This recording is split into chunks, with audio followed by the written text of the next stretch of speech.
Hai, saya Esther dari Beacon Hospital Malaysia.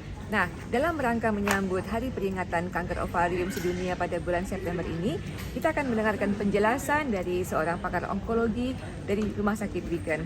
Beliau adalah Dr. Lam Wan Wee.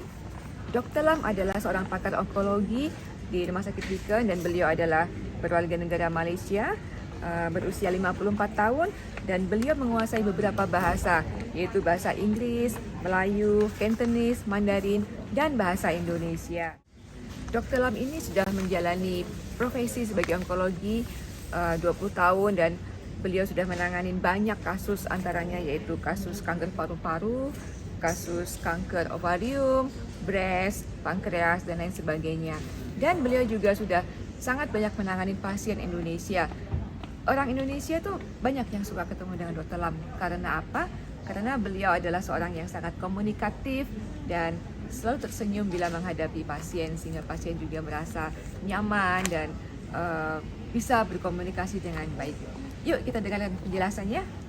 Selamat tengah hari, saya Dr. Lam daripada Rumah Sakit Beacon. Rumah Sakit Beacon terletak di Petaling Jaya di Malaysia. Kita Rumah Sakit Beacon adalah satu unit kanker specialist yang di mana ada lebih kurang 10 doktor kanker.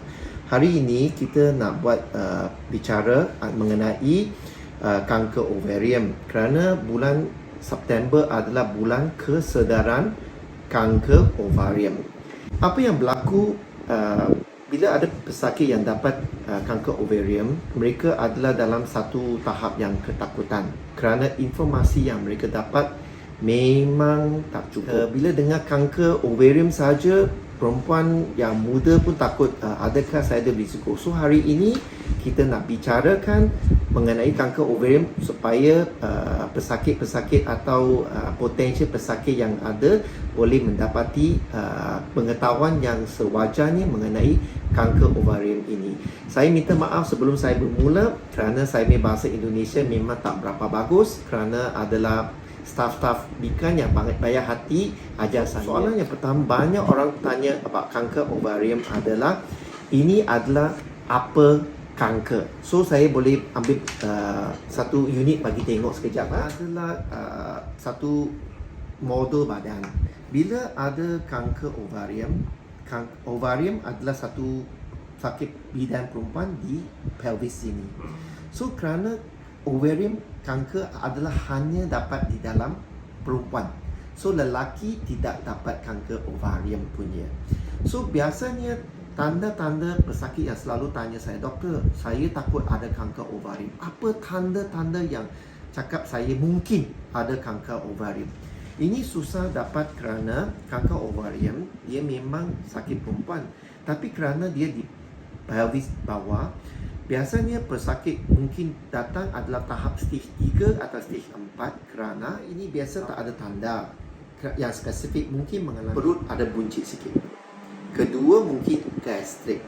So pesakit biasanya pergi jumpa klinik-klinik biasa berbulan-bulan sebelum adalah satu doktor yang cerdik atau pandai ambil darah sikit, buat ultrasound, baru dapati ini ada satu ketumbuhan dekat pelvis yang mungkin kanker ovarium. So doktor yang pertama mereka jumpa adalah kalau ambil darah adalah doktor biasa dengan rumah sakit biasa. Kalau didapati tumor markasnya tinggi, lepas itu ada ketumbuhan, baru mereka hantar kepada rumah sakit yang special yang gynecologist, di mana mungkin mereka akan buat penyelidikan yang sewajarnya.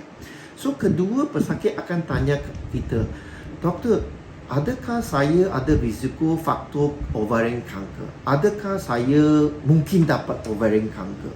So biasanya ovarian kanker ini adalah dari anggota keluarga dekat seperti ibu, saudara perempuan atau nenek daripada pihak ibu dan ayah yang pernah mendapati kanker ovarium ini.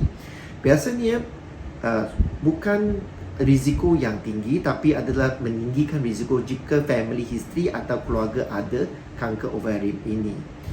Biasanya kedua soalan yang mereka suka nak tanya adalah, doktor, bila saya ada kanker, saya tak mau buat rawatan, saya tak mau bazir wang, saya tak mau kesusahan, saya rela ikut Tuhan punya hati saya tak mau buat rawatan. Ini adalah satu pendapat yang salah. Bila pesakit ada kanker sahaja, khasnya kanker ovari, di mana didapati adalah stage 3 atau stage 4. Pertama soalan mereka jumpa saya atau jumpa doktor. Doktor, sekarang ini kanker sudah merebak sikit. Saya tak mau buat apa perawatan. Saya sudah hilang harapan. Saya ikut takdir Tuhan. Saya tak mau buat apa. Biarkan saya mati. So biasa mereka datang menangis. Tapi saya cuba bicara dengan mereka. Ini kanker, walaupun dia datang stage 3, stage 4, ada rawatan yang boleh dibagi. Pertama adalah kita mesti buat scan. Scan macam PET scan yang dapat dibuat atau CT scan. Kedua, kita ambil darah. Kalau pesakit ini memang muda, memang kuat badan, kita boleh cuba buat operation kalau dia memang boleh dioperasi. Kedua, lepas operation sudah dibuat, biasanya pesakit boleh mendapatkan kemoterapi. Kemoterapi yang bagi bukan macam dulu di mana pesakit dengar saja perkataan kemoterapi, saya akan takut doktor, saya takut rambut gugur, muntah, letih, tak bertenaga, saya akan susah untuk keluarga. Terakhir adalah doktor, saya dengar kos kemoterapi sangat mahal yang saya tak mampu langsung. Tapi ini bukan betul kerana sekarang kemoterapi ada yang baru. Kedua, bukanlah sangat-sangat mahal. Ketiga, kemoterapi punya side effect pun tak banyak kerana ada ubat yang tak bagi muntah, ada ubat yang tak bagi loyak. So biasanya pesakit yang termuda saya ada untuk kanser ovari adalah umur sekarang 28 tahun.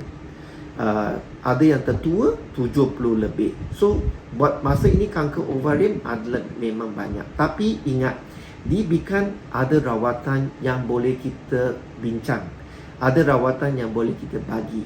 Jangan hilang rawatan. Ada kanker ovarium, ingat boleh rawat. Dari Beacon, saya nak ucapkan selamat hari pengenalan kanker ovarium. Well, remember Beacon adalah satu rumah sakit kanker yang bagus. Kalau ada apa soalan, boleh tanyakan kita punya Beacon punya Indonesian team yang ada WhatsApp nombor yang boleh directly contact kepada kita. Get well, get healthy and stay healthy all the time. From Dr. Lam, from Beacon Hospital. Demikian penjelasan tentang kanker ovarium dari Dr. Lam. Semoga bermanfaat bagi kita semua.